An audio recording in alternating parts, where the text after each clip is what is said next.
Hamilton juge étrange la faible dégradation de ses pneus à Interlagos. Une explication par le réglage parfait de sa F1? Possible. Nous sommes arrivés après la pause du mois d'août en espérant que nous serions en meilleure position, mais ce n'était pas le cas. Et nous n'avons pas vraiment eu de résultats spectaculaires. Je dirais que nous avons eu 2 courses où nous étions en tête, mais que les autres ont été difficiles. Nous avions vraiment besoin d'un résultat solide, mais ensuite, évidemment, nous avons eu toutes ces pénalités, ce qui a rendu les choses mentalement. Vous pourriez penser que c'est fini, que c'est impossible, mais rien n'est impossible si vous imitez du vôtre.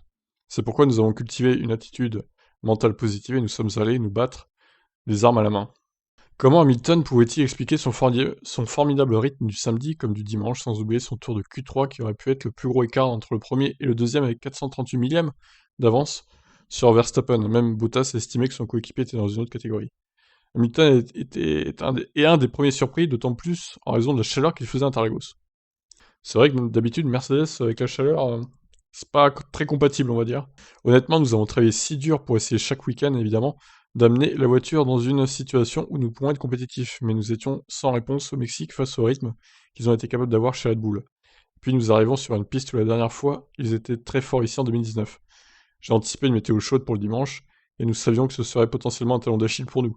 Mais pour une raison quelconque, les voitures ont performé fantastiquement bien ce week-end. Même la dégradation des pneus, théoriquement plus importante en raison de la chaleur d'Interlagos, 50 degrés sur la piste, a été bien meilleure que prévu.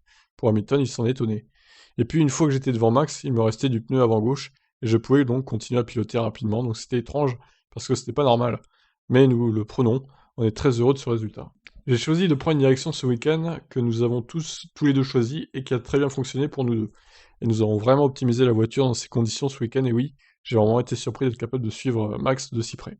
Eh ben, tant mieux d'un côté. J'espère qu'avec les nouvelles voitures, ils pourront se suivre d'encore plus près, du coup, l'année prochaine. Damon Hill a tweeté ceci sur la performance de Hamilton. C'était l'un des meilleurs pilotages que j'ai jamais vu en F1, tout à fait génial. Un hommage qui fait bien plaisir à Lewis. Eh bien, on ne se lasse jamais d'entendre des commentaires positifs de la part d'un si grand pilote, Damon. Ouais, si grand pilote, ouais, ça va. Pas mauvais, mais bon. Je me souviens que j'étais un grand fan de lui quand j'étais plus jeune. Quand il courait, j'ai toujours admiré Damon, et je pense qu'il a toujours été d'un grand soutien, donc j'apprécie vraiment cela. Il a quand même fait pas mal de conneries hein, sur la piste de Monil aussi. Hein. J'ai vraiment l'impression, d'après mon expérience personnelle, que ça a été l'un des plus grands défis, si ce n'est le plus grand, avec les choses auxquelles nous avons été confrontés pendant le week-end, mais en termes de pilotage, j'ai l'impression que ça a peut-être été ma meilleure course du coup, même si c'est difficile à dire parce que j'ai vu tellement de courses, je suis reconnaissant pour ça, merci Damon. Bon, difficile à dire si c'est vraiment sa meilleure course, mais bon, je pense qu'elle fait partie de son top 10, oui, carrément, de sa carrière. Et Dieu sait qu'il y en a eu des courses, hein, pourtant.